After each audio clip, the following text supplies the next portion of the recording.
Good morning, students. Now coming to another chapter, the most important chapter, photosynthesis in higher plants. Photosynthesis in higher plants. Students, all animals, including human beings, they require energy. So, they require energy to complete their daily activities, movement, reproduction, breathing, and whatever it may. Organisms, they require energy. Okay? Generally, these organisms, they derive this energy from food materials by oxidation of food materials.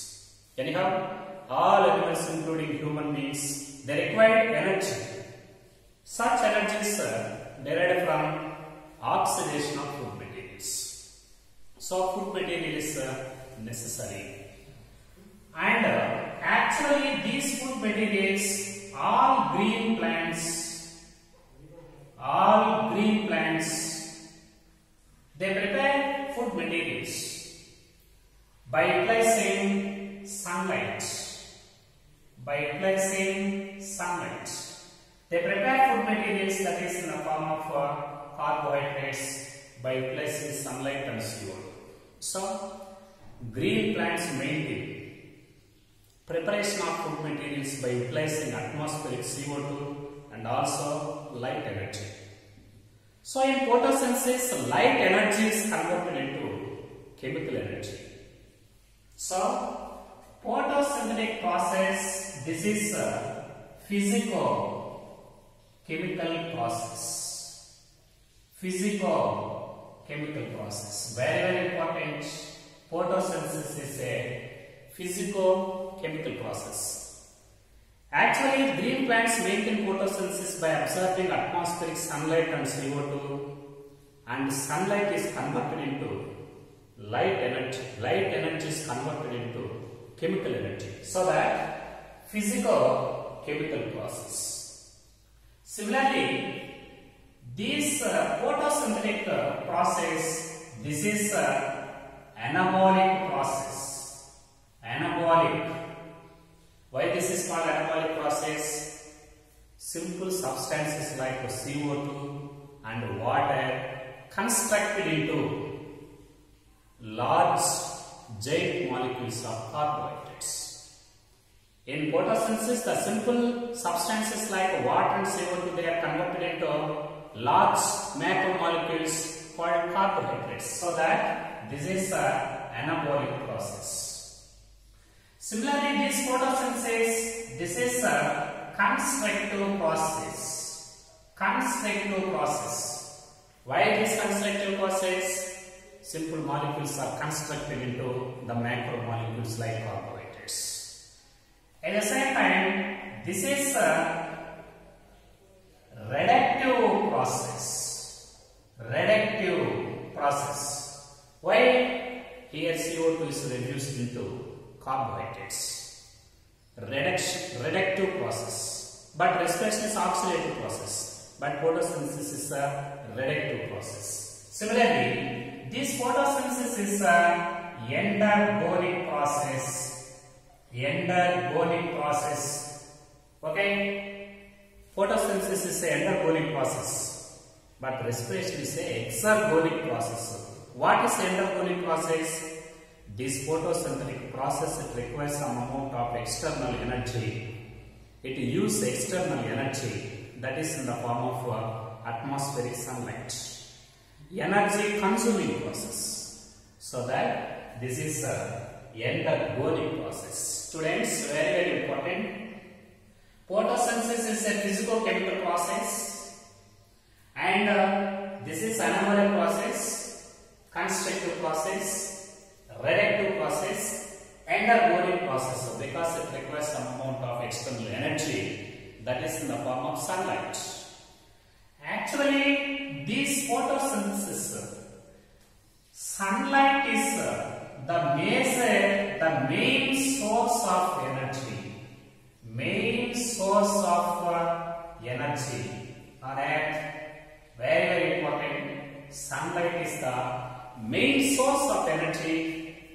earth. At the same time, photosynthetic process. Okay, photosynthesis. It is the main source of food materials. Is the main source of food materials. At the same time, photosynthesis, it is one of the physico-chemical reaction. It is one of the physico-chemical reaction which provides food materials to all heterotrophs present on earth.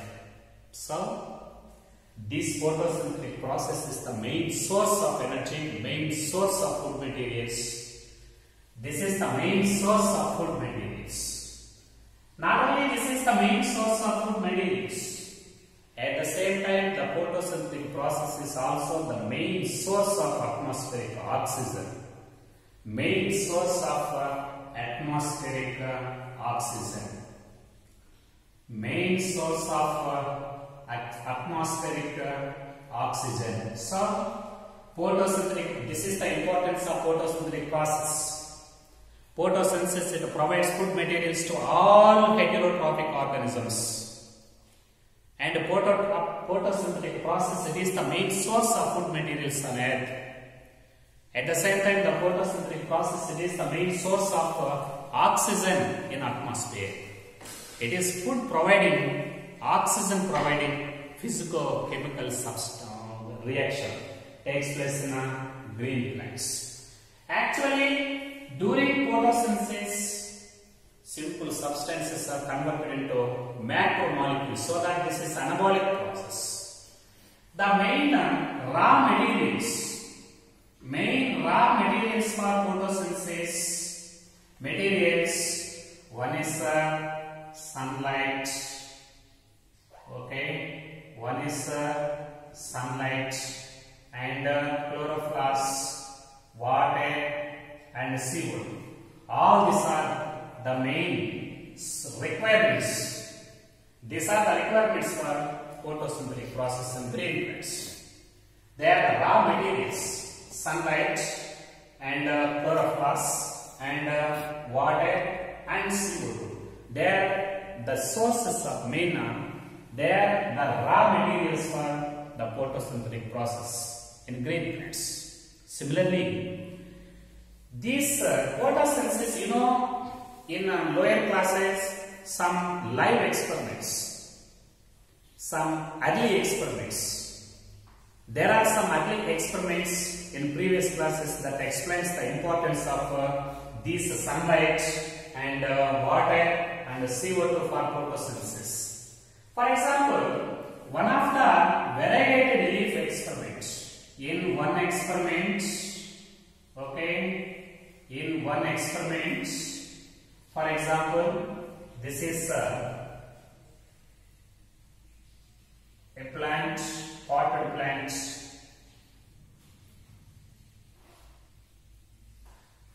This is a potted plant. So, this is a potted plant. In one experiment, some scientists they proved the importance of sunlight for photosynthesis. In this variegated leaf experiment, one of the leaf was selected from the living plant, living potted plant. Now this leaf, a part of the leaf, it is a part of the leaf, it is covered by black paper, okay, like this, okay. A part of the plant leaf is covered by black film, black paper. After some time, after a certain period of time, during daytime, now this leaf it was tested for starch. Leaf was tested for starch. On starch testing, the part, okay, the part which is enclosed by black paper, the part of the leaf which is black pepper, it is negative of this is negative of starch. This is negative of starch. Okay. Here in this experiment, a part of the leaf was completely covered by black film, black pepper, and a part of the leaf is exposed to sunlight. On testing for starch after a certain period of time during daytime, the part of the leaf which is enclosed by black pepper, it is negative of starch. Starch synthesis does not occur. Starch is not synthesized in this covered part of the leaf. But on testing and starch testing, the exposed part, the part of the leaf which is exposed to sunlight, it is positive of starch. The part of the leaf which is exposed to sunlight, it is positive of starch. But the part of the leaf which is exposed by, it is enclosed by the black film or black pepper, it is negative of starch. While only the part of the leaf which is exposed to sunlight is produce some amount of carbohydrates and it is a positive of starch, but not enclosed part, because the enclosed leaf part, okay, there is no possibility for sunlight in a enclosed part of the leaf. Due to absence of the sunlight, the part of the leaf which is enclosed by black pepper, it's not maintain the photosynthetic process and it's not synthesize the carbohydrates. There is no the synthesis of carbohydrates, so that the part of the leaf which is enclosed by black pepper, it is a negative of starch. Okay, and this part of the leaf, it is exposed to sunlight. It absorbs some amount of sunlight and sunlight is available to this part of the leaf. So, due to presence of sunlight, this part of the leaf, it maintains photosynthesis, it synthesizes carbohydrates, so that these carbohydrates are stored in the form of starch, so that this exposed part of the leaf, this is positive of starch. By using these simple experiments, we can understand what is the importance of light for photosynthesis. This experiment, it explains the importance of light for photosynthesis. So, this exposed, the leaf part which is exposed to sunlight is positive, which is not exposed to sunlight and which is covered by black pepper is negative. This experiment, it explains the necessity, the significance of light for photosynthesis. Similarly, students, now in another experiment, Moll's half-leaf experiment, very important, Moll's half-leaf experiment. Okay, this Moll's half-leaf experiment, it explains the importance of CO2 for photosynthesis. You know this experiment in previous classes, Moll's half-leaf experiment. It explains the importance of CO2 for photosynthesis. Actually, for example, this is the potted plant.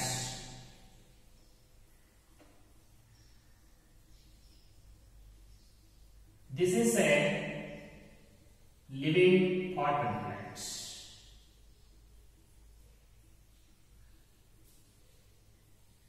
Okay, this is a living potted plant. In Moll's half-leaf experiment, scientist Moll explained the importance of CO2 for photosynthesis. In this experiment, half of the leaf, okay, this half of the leaf, it was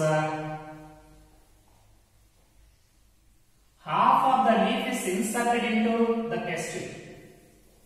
This is test tube. Okay. In this experiment scientist Moll, he inserted one of the leaf, he inserted half of the leaf into the test tube containing KOH. This is KOH. Okay, this test tube contains some amount of KOH. And now in this experiment, half of the leaf is inserted into the test tube and half of the leaf is present outside of the test tube. Okay. Now this experiment, it lived for result and it was placed in light sunlight up to a certain period of time, that is 5 hours, 6 hours, etc. After a certain period of time, this leaf also tested for starch. Okay, the part of the leaf mean the part of the leaf which is present outside the test tube, exposed leaf part, it is positive of starch. It is positive of starch. Okay, but the part of the leaf which is inserted inside this test tube, this part of the leaf, this inserted part of the leaf, this inserted part of the leaf, it is negative of starch. Okay, very, very important. Which part of the leaf is positive and which part of the leaf is negative in Moll's-Koplik experiment? The part of the leaf which is present outside the test tube and which is exposed to sunlight, this is positive of starch. But the part of the leaf which is not exposed to sunlight and which is inserted into the test tube containing KOH, such part of the leaf is negative of starch. Why and what is the explanation for this positive and negative of this part, leaf parts? So, in case of inserted leaf part, in this inserted, a part of the leaf is inserted inside the test tube, and for this part of the leaf, there is no availability of CO2 inside the test tube. Why CO2 is not available inside the test tube? Entire CO2 present in test tube, it is completely absorbed by KOH. The CO2 present inside this test tube, it was completely absorbed by KOH. So that in a test tube, there is no availability of CO2 for photosynthesis. Due to absence of photosynthesis, due to absence of the CO2 inside the test tube, the part of the leaf present inside the test tube, it is lack of CO2. Due to absence of CO2, this part of the leaf is not maintaining photosynthesis. Because of absence of photosynthesis, there is no the synthesis of carbohydrates. There is no the storage of starch. At the same time, this inserted part of the leaf is negative for starch. Okay. But what about the part of the leaf present outside the test tube? This part of the leaf is present outside the test tube. Now this part of the leaf is exposed to sunlight, exposed to environment, and it can absorb some amount of CO2 from atmosphere. By absorbing this CO2, it can maintain photosynthesis and it synthesize some amount of carbohydrates, and so that this exposed part of the leaf is positive of starch. So, the part of the leaf which contains CO2 can maintain photosynthesis. That is exposed part. The part of the leaf the part of the leaf in which the CO2 is not available, that is inserted part of the leaf. It's not maintaining photosynthesis and there is no synthesis of carbohydrates. So that exposed part of the leaf positive of starch. Inserted part of the leaf is negative of starch. Entire CO2 present in this test tube, it was completely consumed and absorbed by KOH, so that CO2 is not available for inserted part of the leaf, so that this leaf part, it is negative of starch. This experiment, it explains the essentiality of CO2 for photosynthesis. This experiment explains the necessity of the importance of CO2 in photosynthesis. Actually, CO2 is a reactive chemical. Actually, CO2 is reduced to carbohydrates. Due to absence of CO2 inside this test tube, there is no the synthesis of starch. Therefore, this is negative, but is available to the outside leaf part, and it is positive of starch. Now coming to another experiment. By using some experiments, some scientists also explain the importance of air. The importance of air. Joseph Priestley. Scientist Joseph Priestley. He explained the importance of air for plant growth and development. Very, very important. Scientist Joseph Priestley explained the importance of air for plant growth and development. In one experiment, scientist Priestley, he gathered a bell jar, a moss, living moss, and a mint plant, and also a burning candle. They gathered all these things for his experiment. For example, this is a table. Okay.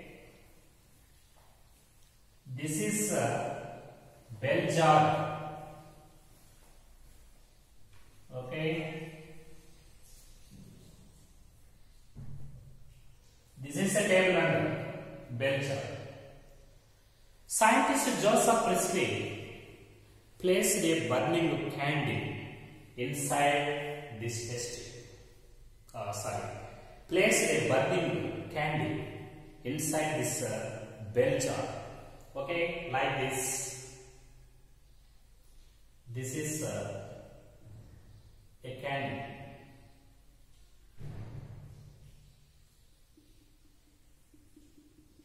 Scientist Joseph Priestley placed a burning candle inside this bell jar space. Inside this bell jar space, like this. Okay. After a certain period of time, this burning candle, it is extinguished inside this bell jar. Extinguished. Okay. It's not continued to burn.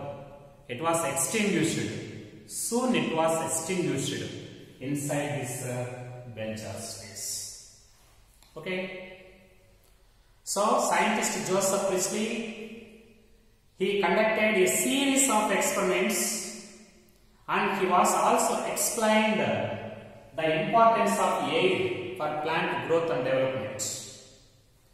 And he collected a burning candle and also a bell jar. Now this burning candle was placed inside this bell jar space, and he observed soon this burning candle extinguished.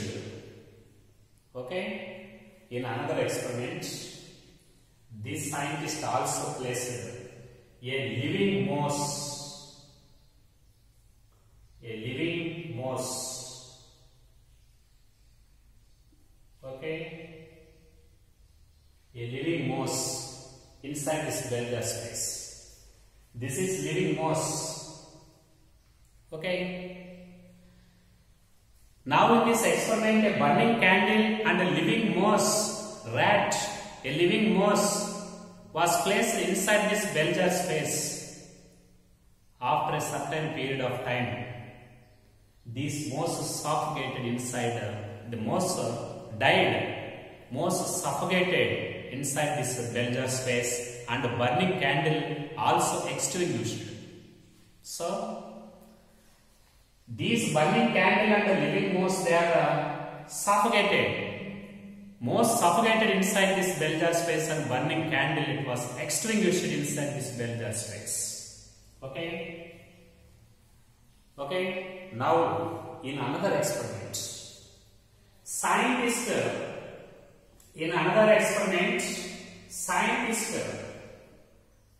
also placed a living mint plant inside this bell jar space.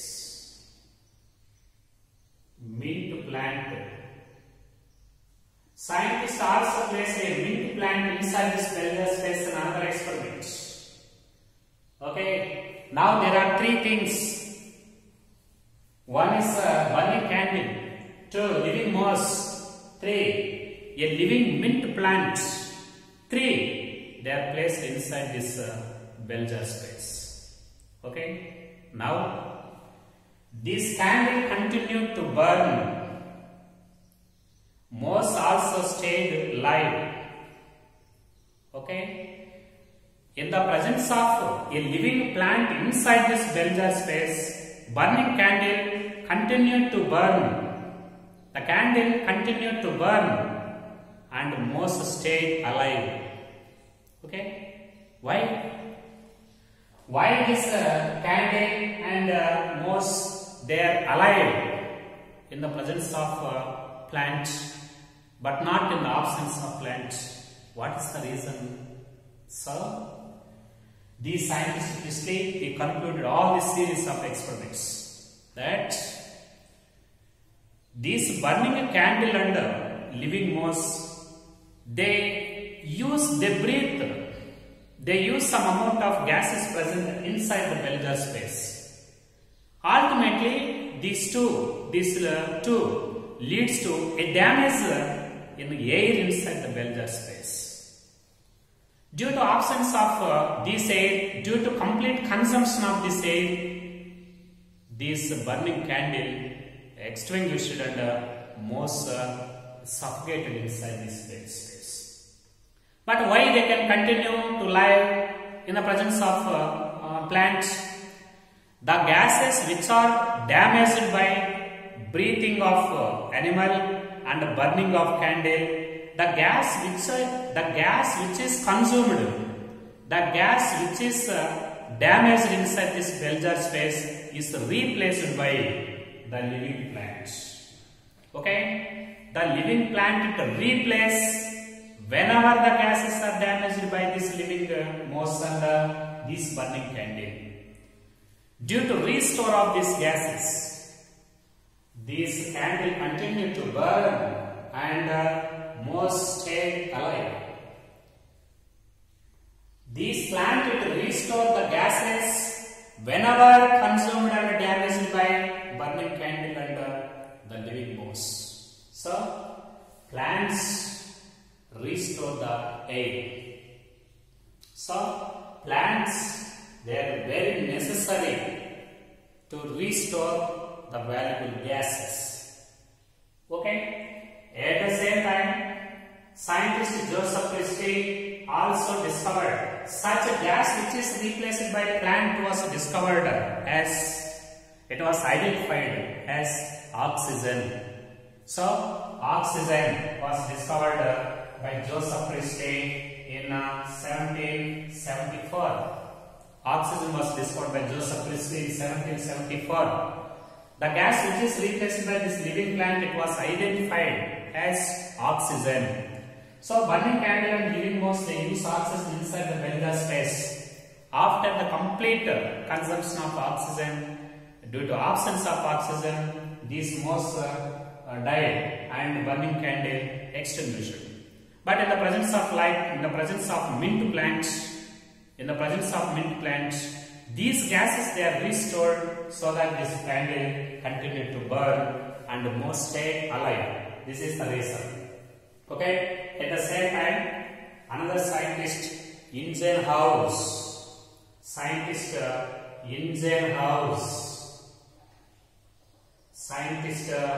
Ingenhousz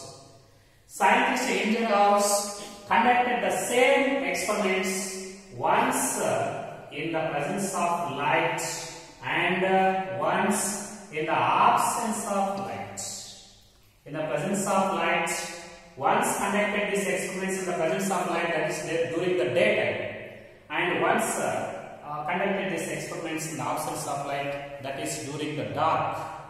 He discovered one thing, that is these plants, they release O2 only in the presence of light. In the presence of light. This experiment it also explains the importance of light for photosynthesis. So, these they conducted this light and absence of light. These plants they restore the air only in the presence of light. So, during daytime, that is in the presence of light, this mint plant it maintain photosynthesis and release some amount of O2. But in the absence of light, that is during the night, in the absence of light, that is in dark, photosynthesis does not occur in mint plant. So that evolution of CO2 is not, evolution of O2 is not occur in plants. So plant is not restore this air in the absence of light, that is in the absence of photosynthesis. At the same time, in another experiment, the scientist John Ingenhousz also used a green algae. Okay. Scientist Ingenhousz discovered the evolution of aquatic algae, evolution of gas bubbles from green parts of the plant body.